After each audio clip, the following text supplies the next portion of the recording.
a sensible ecological sequence.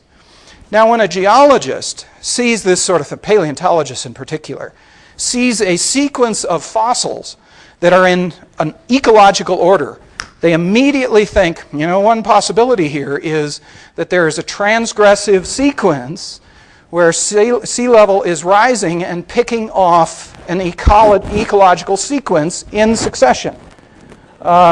There's a number of things in geology. Whenever we see a certain set of rocks in sequence, if we see a gravel followed by a sandstone, followed by a shale, followed by a carbonate, we think, sequence. That's a sequence you would expect on a seashore, where the gravel is up above the beach, the sand is on the beach, the shale is offshore, and the carbonate reef would be farther out. So if the ocean is moving on land, it's going to leave that sequence, an ecological sequence of rocks. And it would also leave the ecological sequence of fossils in the rocks where they lived. So this immediately suggests maybe there's an ecology that is picked off by the flood in a sequence that would make sense of this. What ecology would this fit? Well, now here's where my own strange background comes into play. Back when I was about 12 years old, I was invited to go with a biology graduate student to a quaking bog.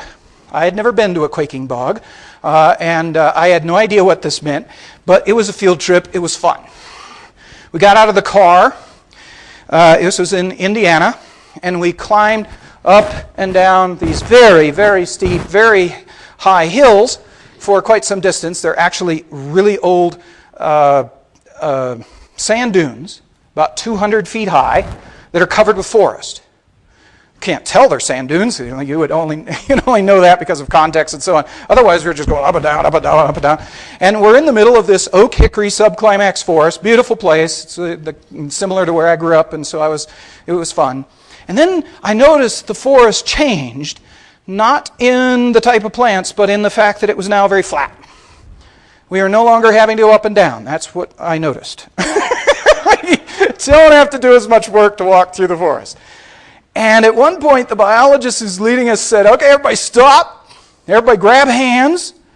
And what we're going to do is we're going to go up and down at the same time. As I go up, you go up. When I go down, you go down. Hey, this guy's lost his rocker. He's all right. You know, what is going on? So here's everybody trying to do this. And there was a certain up and down. And at first, I say, I just hope no one's watching us. And then I realized, wait a minute. The ground is actually giving away under us. And the ground is going up and down. And it's going up and down in sequence with us. And then I began to realize that as we went down, and then came back up, it would create a wave that would go away from us 360 degrees in all directions. This wave in the ground would come to a tree, and the tree would... And then as it goes away, and it's like... Where are we? We teletransported to another planet. And I realized, wow, maybe the reason this forest is flat is because it's on top of a body of water. We're floating. This is a floating forest. This is crazy. If I hadn't been there, I just wouldn't have been able to believe it. As we walk then further, he stopped the bouncing. We walk then further out towards the center of the lake. As we did, the trees got smaller.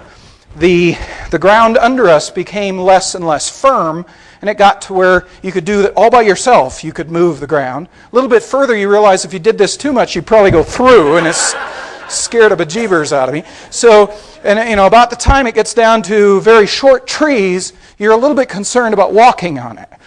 And so you begin hands and knees. You're walking across there, and then when it gets down to tall bush cranberries, and then short bush cranberries, now you're really concerned.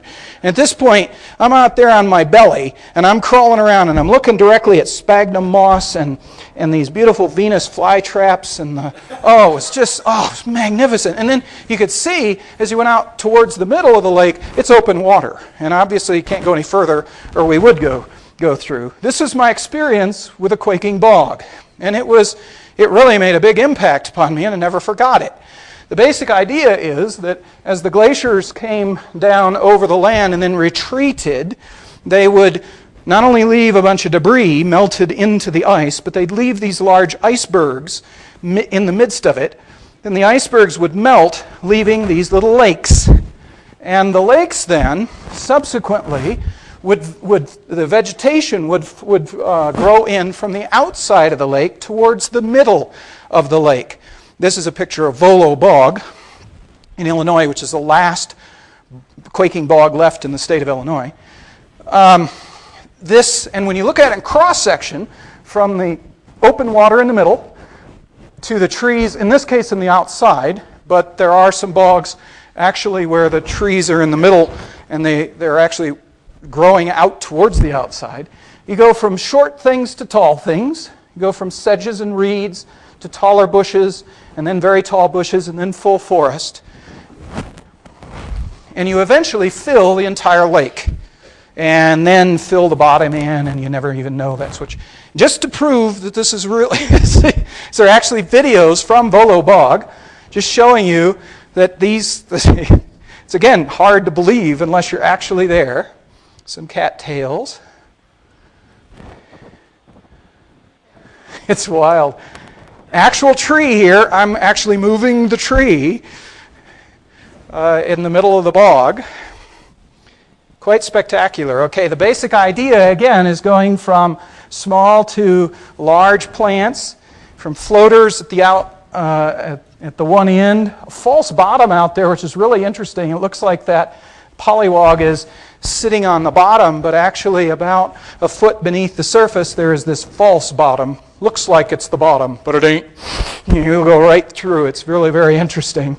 And then sedges, and then tall bushes, and then full trees. You'd never know you were actually in the middle of a forest unless you actually move that stuff. There's increasing size and terrestriality as you move from the water to the land. And it's, while I was puzzling over the sequence of fossils in the Paleozoic, seeing that there's an increased terrestriality of fossils, that I thought, floating bogs have increasing terrestriality as we move towards the inside. And then I realized also